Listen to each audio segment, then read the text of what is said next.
Welcome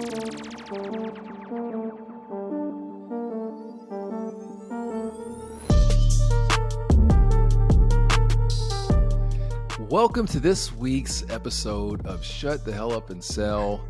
I am your host, Ronell Richards, the author of Shut the Hell Up and Sell. And I just want, before we get this episode started, I want to remind you guys to get out there and pick up the book. If you have not picked up the book yet, now is the time. Now's the time. We're headed into the end of the year and going into 23, man, you got to be armed up. You got to be ready to go. A lot of our listeners are in tech sales. I've been saying for the last couple of years, y'all better be ready because a change is a-coming. You know, we've been in this artificial bubble for a couple of years where sales have been through the roof.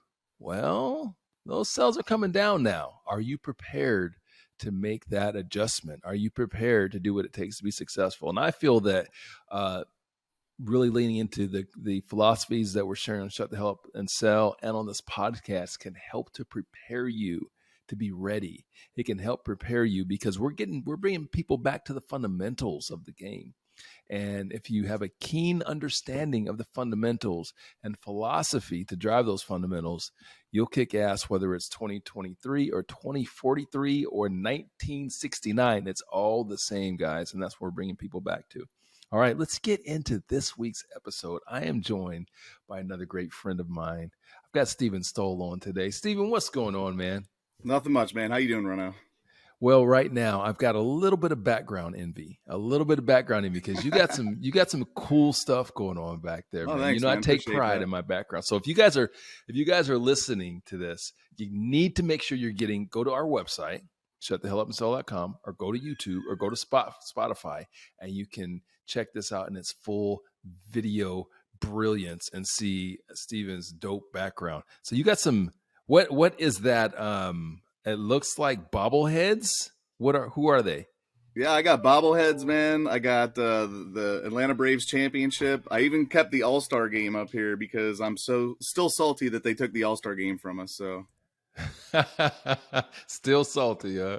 So you got, you know, that might be worth some money someday. You never know. Like that's like the official All-Star game, like poster. Yep, it is. Yeah. Okay. Well, at least if it's not worth any money, there'll be a story behind it. You'll be able to tell for the rest of your life. Well, people are like, hold on, 2020 was it 21? Like they didn't have the All-Star game in 21. Like, oh, but we did. Oh, but they did, and they were supposed to. Well, welcome to the podcast, my friend. As we get Thanks for having started, me. I just wanted you to give you a second to tell the folks what it is that you do. So I work for a technology broker, and essentially in my role, I oversee the relationship with our partners out in the field that are out engaging with clients and selling, you know, end user technology solutions to them, whether it's anything from basic internet connectivity all the way up into very complex cybersecurity opportunities. I love it. You've said that, what, a time or 1,000? Yeah, maybe 1,000. That was succinct, man. Like, boom, this is what I do. That's a lesson for you guys. You know, a lot of us struggle with elevator pitches, right? And that essentially, when I'm asking that as we started, that's kind of like a little bit of a version of our elevator pitch. So maybe a reminder to some of you out there, if you're hearing this and you're like, man, I have a hard time like articulating what it is that I do. You can work on it. You need to work on it. You need to be able to rattle it off like my guy Steven. All right. So, you know, this podcast is our ode to sales. I am a very just proud practitioner and evangelist for the profession. And I like to hear stories. I like to know about, first of all, I like to embrace salesmanship, right? I want us to be proud to be sellers. And so I always like to start the podcast out with learning a little bit about your history. Like, I want to know, when was the first time? How old were you? Well, what year was it when you first started to get a check to sell? When was that? It's a great question. So, you know, I can't say I ever got a check for selling lemonade back in the day. You know, I will say that sales saved my career because I was a restaurant manager before this. Mm. And so, getting into the sales world and starting to learn, how to sell better and how to sell more effectively was really a changing point in my life and my career as well. So it was definitely a big change from being a restaurant manager. I didn't have to work weekends and holidays, but I had to grind it out there in the beating sun in Atlanta and a full sport coat, full suit, with a tie on and everything out there in, 95 degrees. Ooh, So, so I want to talk about that, about your yeah, restaurant experience. But before we do, like, what was that first sales job? What were you doing? What were you selling? I was at Beyond. So, once I got out of the restaurant management industry, sales was a likely choice. I was having trouble finding a sales job that actually had a base salary and commissions.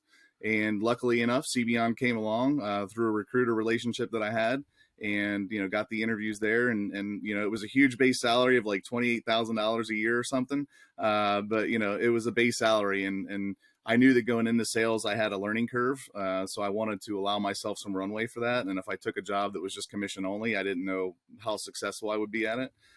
So the CBON was like the greatest fit for me. Even though I was a little bit older than the typical reps they hired, they're usually hiring, reps right out of college. So I was a little bit older than Hmm. that, but they took a shot on me, and I'm always forever thankful for that.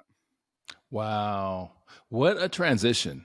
Like, let's speak to that, because that's a difficult transition. I know, getting into corporate sales for me, I came from retail sales, the retail sales environment, and that was a big jump. Like, that's what Yeah. everyone wanted to do. Was like, oh, I want to get into that sort of like B2B corporate stuff, and it was just something that people didn't do. Now, you came from hospitality and got into corporate sales.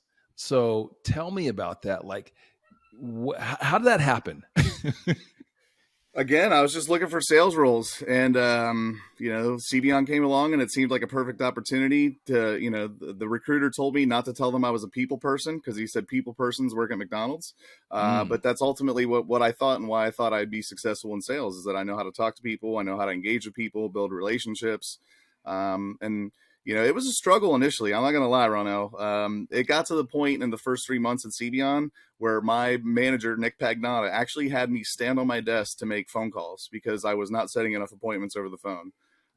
So he point blank asked me, he said, "What do you do at home when you're on the phone? You're talking to your mom back home, right? What do you do?" And I was like, "I walk around my apartment. I'm constantly moving around walking." He's like, "Then do that, man."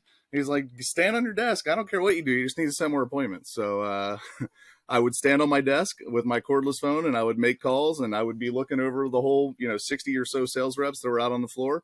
And it started to work, right? Eventually it started to click, and I started to have more success on the phone and set more appointments. And obviously that led to more deals.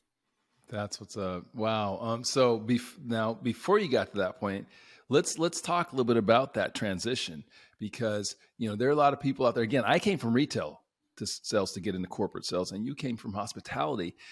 There are a lot of people out there that want to make similar jumps, right? There's somebody listening to this right now that maybe they're a restaurant manager, and they're listening to your story, and now you're a success story. Like, what did you do? Now, I understand you were applying for jobs and trying to find that job, but like, what would you what would you say was the key to getting that CBON position? Was it a relationship that you developed, or was it your approach to how you dealt with recruiters? What would you say?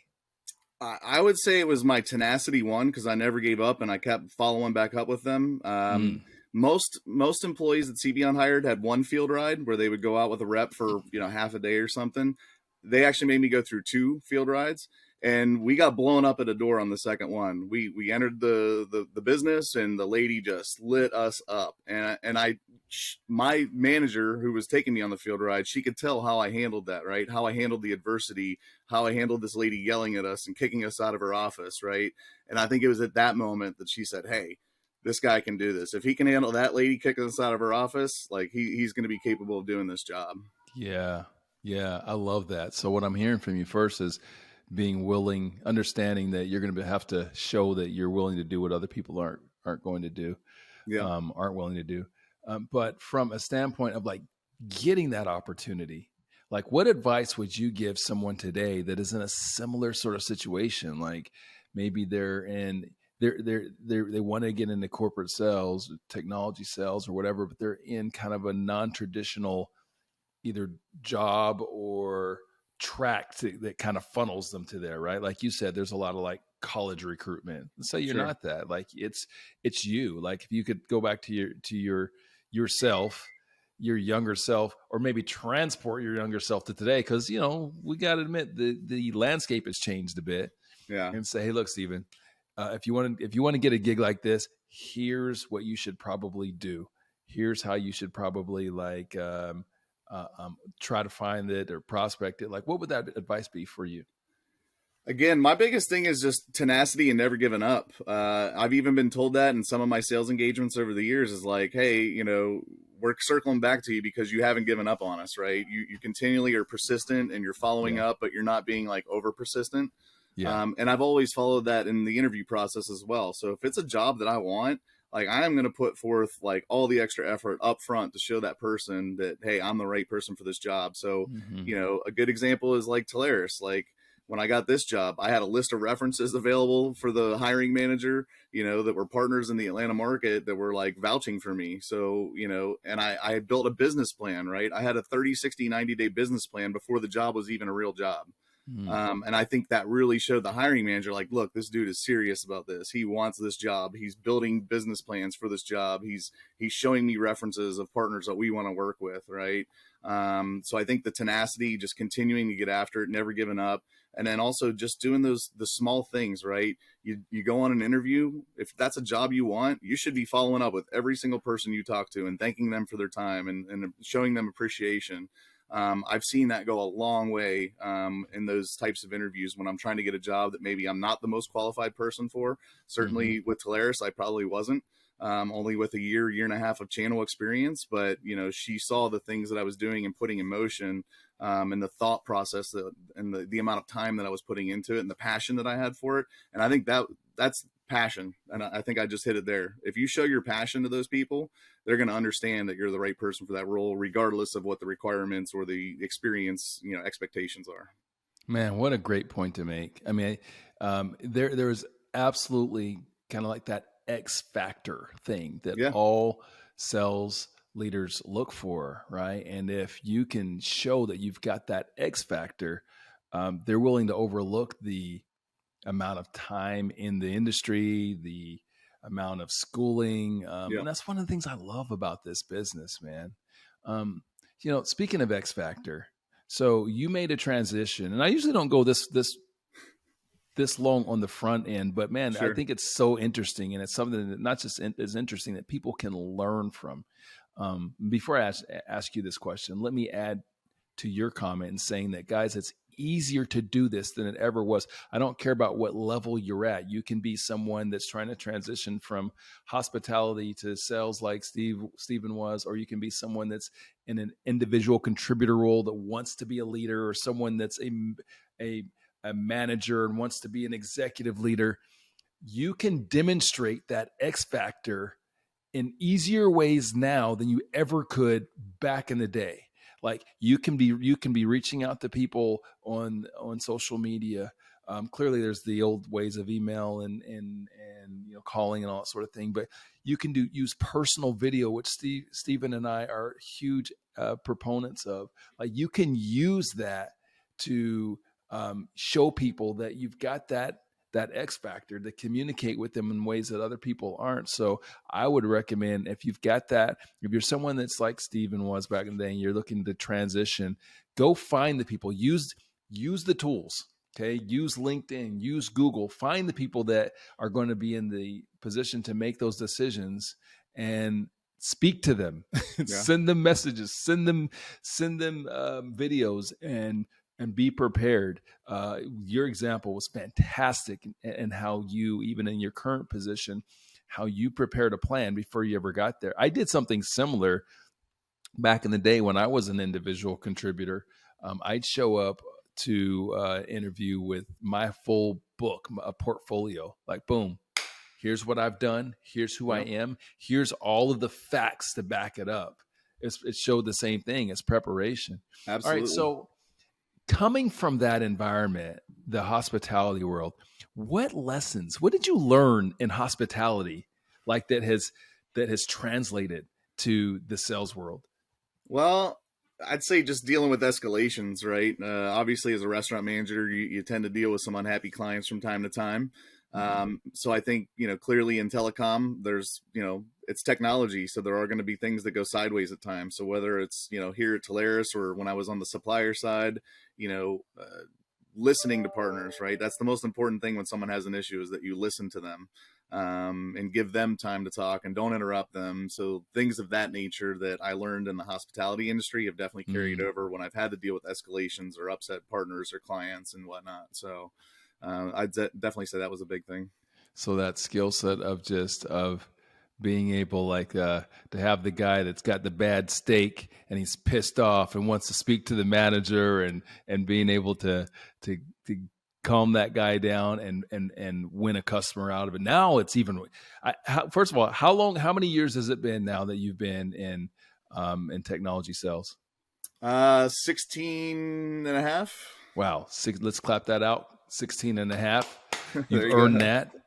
But and you think about the restaurant industry now, it's like even harder. Like 16 and a half, 17 years ago, you didn't have, everyone wasn't like a food critic and reviewer, right? Like, Right. There was no Yelp back then, I yeah, don't think. Like, yeah, no. it's changed the game. But that skill set, I can understand how that would translate, like being able to it's conflict resolution, right? Being Yeah. able to deal with customers like that, and that absolutely translates to all levels of sales. Because one of the Yeah. biggest, I think, complaints that people have with sellers is that they sell something and then when something goes wrong, they're like deuces, Yeah. right? They're Like, gone.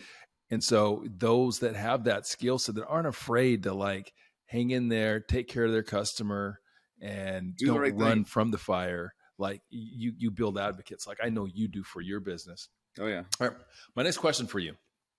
So over this past 16 and a half, 17 years, we're going to give you 17. We don't do halves around Yeah. here. Yeah. Well, that's You're going to fair. give you 17. Over these last 17 years, no doubt you've had someone that has been an unsung hero for you. Maybe you've had many. You probably have, but you don't have the time to tell me all the names of the many because I'm not doing that. We're only doing one. So this is the point of the podcast where I'd like you to shout out one of those unsung heroes from your career because mentorship is important if we're going to continue to elevate and continue to pay it forward and continue to grow this profession. So, share with me someone, or rather, shout out someone that's made an impact in your career. Either it was through mentorship, maybe it was through some coaching, maybe it was a little bit, maybe it was a lot, but they made an impact, and maybe they don't get mentioned very often. Now's your time to shout them out. Yeah, sure. So obviously, there's a lot of people that impacted my career over the years. I'm going to go with the more recent one, Mike Emanuello, who was a partner here in Atlanta, owner of Synergy Telecom or co-owner of Synergy Telecom. And I started working with Mike at West IP. Was managing some of his accounts that he had sold through them. And we kind of butted heads at first, right? We're both kind of maybe a little bit stubborn, and we definitely initially butted heads. But I've learned so much from Mike over the past, 3 or 4 years, about the business, about how to handle situations and people. He's just been amazing. And I'd like to think that I had a big part in getting this job as well as what you described earlier, but Mike also had a big part in that as well, using his influence to kind of help me out. So, yeah, I'd definitely say Mike Emanuello. He's, part of the reason that we would butt heads in my previous role on the supplier side is he would ask for something and I would go to somebody and they would say no. And I'd come back to Mike and say, they said no. And he would tell me, he said, keep asking until somebody says yes, Steve. Just ask somebody different. Keep asking, go down the line, keep asking until somebody says yes. So that was always, and inevitably, even when I did that on his accounts, like we would get somewhere, right? We would eventually get to that yes. So it was very helpful from that aspect. And, I use a lot of the same things now with suppliers. If I go to somebody and they're like, no, we're not going to do that, I'm like, all right, I'll just go to the next guy and ask if they'll do it and just keep on going until somebody says yes, because eventually somebody will. Wow, what a great! First of all, let's shout out Mike, man. Sounds like he's given you some gold over the years and advocated for you, and you've been advocating for him with his coaching, which is awesome. And actually, your story. and shouting out Mike just reminds me of the story of the gold watch in the book, because that's what that story is about. Right. It's 19-year-old Ronell having a similar situation where um, where I was forced to tell a customer that I couldn't deliver something to him that I told him I would deliver to him. Not my fault, right? But I couldn't deliver it. But that wasn't enough. But Right. Mike is telling you that, dude, I need you to be my advocate. Yeah. I need you to go out there and work on my behalf and do everything you can to make sure that I'm taken care of. That's what I And that learned my through the gold customer's taken watch care of. story.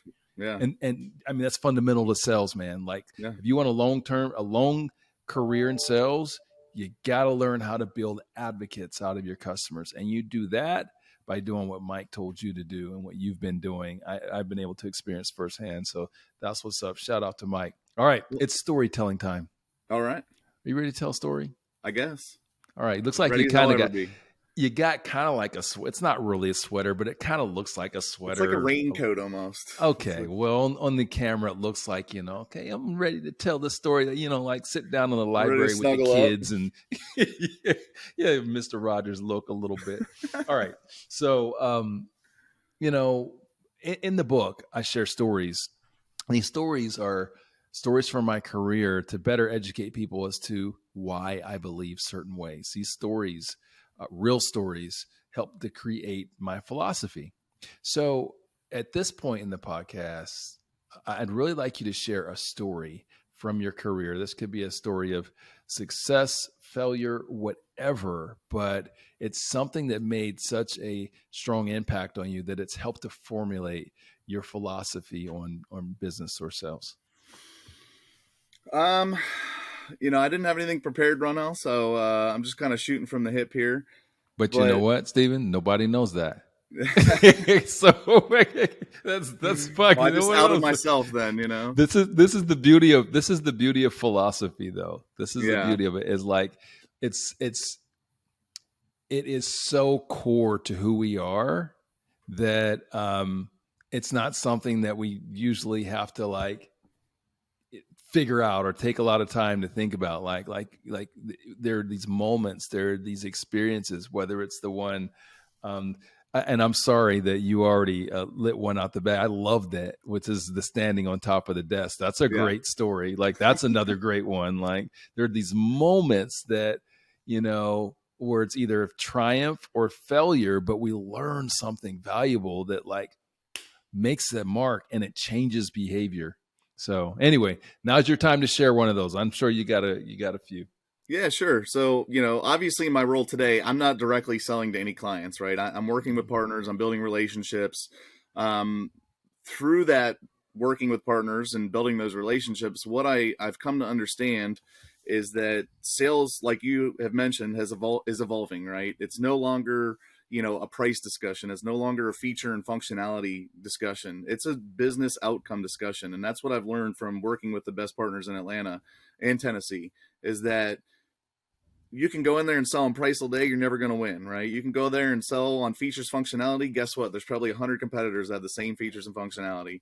You need to, not just as a partner, but as a salesperson in general, you have to sell on the business outcomes. If someone's, coming to a partner saying, hey, we would like to look at some, unified communications providers, right?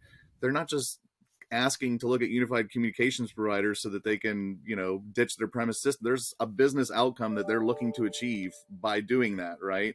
So it's not, when I found like a lot of times partners get these opportunities and they just go run with it and they give them quotes and they're like, hey, this is the lowest price. Let's, but then they don't do enough digging into what is the company actually looking to achieve by doing this, right? What is going to change with their business? Because again, they're not just making a change to make a change. They're not just like, oh, UCAS is cool now, we're going to go to VoIP, right?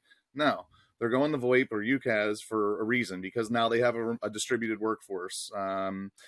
Same thing in contact center, right? When people are evolving their contact center and looking at workforce management, workforce optimization, they're not just doing it to do it. They're doing it because they have an issue right now. They have an issue where they can't schedule the right amount of people for the right hours, right? So they're looking for a solution that will help them overcome a business outcome and help them look better to their end users, right? So that's Is that probably the something that biggest you've change. always understood? Like, is that Not really. was there a point in your career or in your life when like maybe that changed or an experience? Like, were you selling on price before? I mean, it's funny. I've never sold on price. I've never worked for a company that, obviously every company I've ever worked for, they're like, hey, we sell on the value of our product. I've never worked for a company that was like, hey, we sell because we're the cheapest one out there, right? So you never hear that, right? And I think it took me a while in sales to come to that realization that like it's not just me that's never worked for a company like that.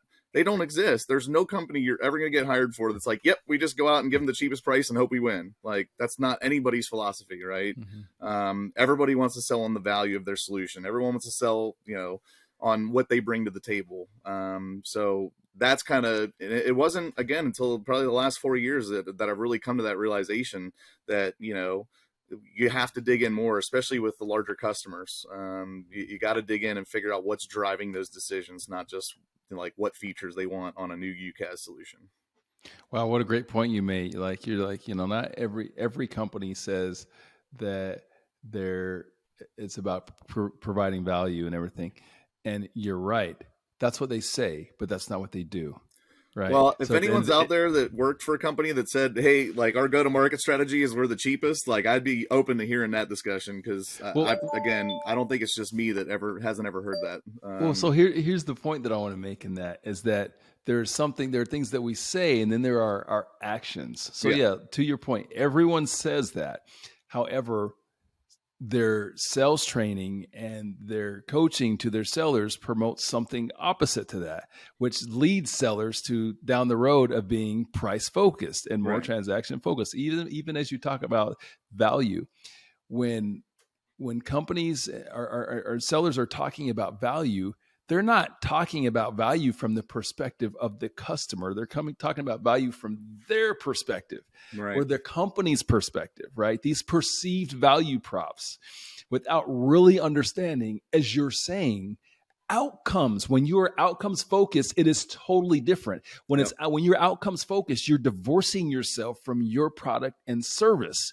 You're right. focused on what outcome the customer really wants, right? So if I know, hey, what matters the most, and this is what we talk about in the book in depth. If I know what matters to you, Mr. Customer, Mrs. Customer, now I can go ahead and craft my solution. I can build my product, my service around the outcome that you want. So Yep, we're focused on the right thing. But, to your point of companies, there's not a company out there that doesn't sell on price. Yeah, there isn't. But like McDonald's doesn't, McDonald's has been giving people heart attacks for decades, and they don't sell on that either. But that's what happens as a result of the food. yes, You feel me? yep. Anyway, I think that's a great takeaway, man. Outcomes focus. So next, I want to move to like some strategic, tactical, simple, practical advice. In the book, we're all about like simple, practical advice because I believe that having a keen understanding on fundamentals will simplify the sales process and make people more successful. You do a lot of smart, fun things in sales and marketing and business development. I'd like you to share either a tip, advice, something that people can take away from your episode and apply that to their business and start to see some success in either their sales, their biz dev, or marketing. Yeah, that's a great question. Run the question by me one more time. That way I Yeah, can formulate it. what's something that you're doing in your business right now to be more effective in either sales or business development or marketing? I've noticed you've been doing working on internal brand building and everything, and you're really smart with marketing as well. Like, and you do a lot of marketing experiences and events. Yeah. Like, what's something that you're doing right now that's effective for you that someone could take from this? Handwritten letters. Oh, wow.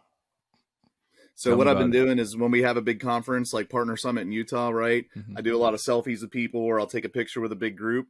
I get them printed out. I get some Telarus, letters. I mail them a picture of us together and a handwritten letter, and I've seen it have a huge impact. There's prospects out there that I've done this for, that when they finally meet me in person, they're like, "You're the one who sent me that letter, aren't you?" And I'm like, "It was me."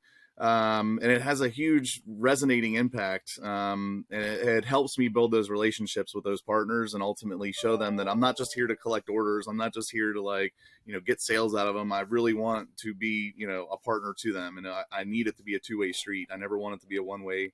And I think the handwritten letters have just, I try to do like 5 to 6 a month. I've done some to some suppliers. I've done some to some partners. Again, I like to include a picture of us, or maybe multiple pictures. So I think that's had a huge impact on my business. Wow, I love that. Why do you think that's impactful? Why do you think that works? Because people are tired of email. They're tired of picking up the phone. A text message is a little informal. It doesn't have this quite the same impact, I think. It shows you took the time, right? Um, you can kind of tell when I'm on number 5 or 6 because my handwriting gets a little sloppy. But I just think it shows you care, right? You're vested in that relationship and that partnership, and you're not just fly by the night or fly. But Stephen, hold up. I mean, that's super low tech. That absolutely, I don't know how that could possibly work in 2023 because if you're not using artificial intelligence and automation, I mean, you're not going to sell anything, RPA, man. come on, How the hell is that working? Like, yeah, dude, I love that. What a fantastic share. What's old is new, yeah, ladies and gentlemen. Like, what are your competitors doing? And I can tell you that, you don't want to be doing the same thing that all your competitors are doing. You want to take some best practices, but sure, you don't want to be doing the same things. And what you just shared there, Stephen, first of all, it's a throwback, right? Like hop in the time machine, but it is impact. And as sellers, as business people in 2023, what we're spending much of our time doing is just trying to get attention, yeah, get an audience, because all of our lives are a constant distraction, right? Whether it's the 3 phones that you have on your desk right now, Stephen, right, whether it's the 2 televisions that you have, and your kids and your families and your Slack and your email and your text. Like, there's so many things that are competing for the attention of for all of us. Your yeah, decision maker is no different. Your yeah. partners are no different. So, if you can do something that's impactful, that's intimate. And guess what? You said how many do you send? Usually 6 a month, give or Yeah, take. guys, you don't have to send 1,000. Yeah, It's about quality over quantity, right? yeah, These sorts of strategies work really well. Man, that was fantastic. One of the best pieces of simple, like low tech, practical advice, guys. Coming from this, what I want you to do is I want you to commit to writing 5 letters a month. That is what you take away from this. If you don't take anything away from this episode, take away 5 letters, 5 postcards. You 30 can do minutes. that. Yeah. It'll make a massive impact in building those advocates for your brand. Steven, that was fire, dude. I literally just want to do a virtual like mic drop and be like, please, I'm done talking. No, We're no more done. talking. You're done. I'm done. We can't end any better than that. But we have a format. And I also want to make sure that people can connect with you and get some more of that thought leadership from you. So I need to know. I need you to let people know what's the best way to get a hold of you. What's the best way to connect with you? Well, as we probably discussed, what was it, Charleston earlier this year? It's definitely not LinkedIn. Not that I don't mind connecting with people, but generally, if I connect with someone and there's a message that's trying to sell me something right away, I kind of disregard. Honestly, phone or email. I'm super on top of my email all the time. Hey, write me a handwritten letter. You never know, I may respond. We may be pen pals soon. But yeah, so I think phone, email, are probably the best mediums for myself. Okay, well, here's the thing. Like, this is all about community. The Shut the Hell Up and Sell community are people that are leaning into being the very best and not just lean into being the very best, but have tremendous pride in our industry and understand the importance of mentorship and coaching. So with that said, you ready to leave your email on this? Leave your email. Yeah, People it's can email. sstull@telarus.com. There you go. There you go, guys. And if you reach out to Steve, you tell him that you heard him on the podcast. I'm sure he'll give you his private phone number as well. As long as you're not trying to sell him something right off the bat, right? Go ahead and let's build that relationship first. Yeah, let's make sure that there's good alignment, as we talk about in the book. It's I'm like always the guy a from pleasure. Switzerland in Wolf of Wall Street, where he's like, I want to have some conversation before we talk business, right? Wolf of Wall Street. Oh, one of my least favorite sales movies. I was in this conversation with my sister the other day, and to me, the greatest sales movie of all time, undisputed, undefeated, is Glengarry Glen Ross. Oh yeah. And if you don't understand why, you need to put some more years in the game. The leads are weak. If you don't, and it's not, and guys, spoiler alert, it's not the YouTube clips. Yeah, the YouTube clips they're fun, and it's just like the Wolf of Wall Street stuff. Like Wolf of Wall Street is a whole bunch of, it's entertainment. It's a movie. I get it. So like, there's a lot of this bombacity and this just over the top stuff that most successful salespeople never ever experience. But again, it's a movie. I get it. What I love about Glengarry Glen Ross is it's the realest sales movie I've ever seen. Absolutely. And it shows the real lows and the reality of our business and of our profession. And that, yeah, man, you have to, and there's some great lessons that they don't.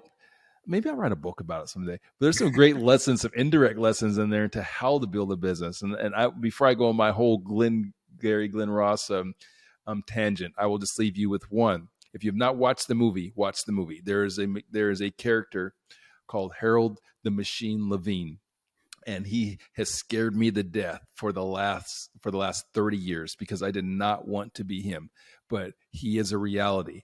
And you become Harold the Machine Levine if you don't build advocates, if you don't build relationships, you don't do the things that Stephen was talking about in this podcast and being outcomes focused. Because when you're outcomes focused, this is when you're going to create these strong relationships that will carry on through your whole career. If you don't do that, you'll be in the middle of the night, in your 50s and 60s on a phone in the rain, trying to close a deal with some bum that's not going to close, and it'll be sad. You don't want to be sad. Don't be that guy. You want to be able to call Mike and be like, Mike, hey man, need a deal. And Mike, well, yeah, I got you. You're my guy. Exactly. All right, Stephen, it's been great. As always, I appreciate you. Thank you for being part of this journey. Thank you for sharing your wisdom.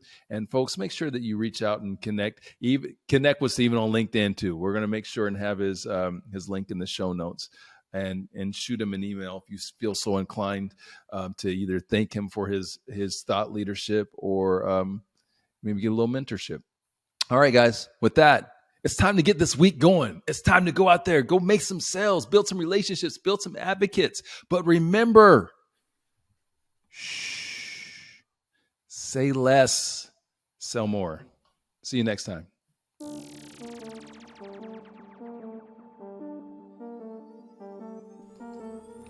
Hey guys, it's Ronell, and I just wanted to thank you for listening to this episode of the Shut the Hell Up and Sell podcast.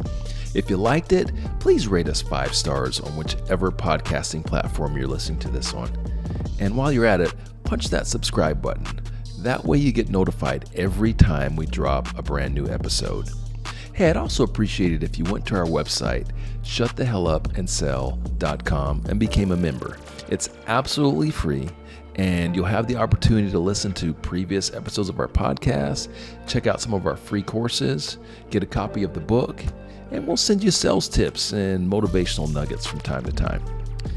Lastly, if you'd like to book me for either appearances or speaking engagements, just send an email to my team at team@shutthehellupandsell.com.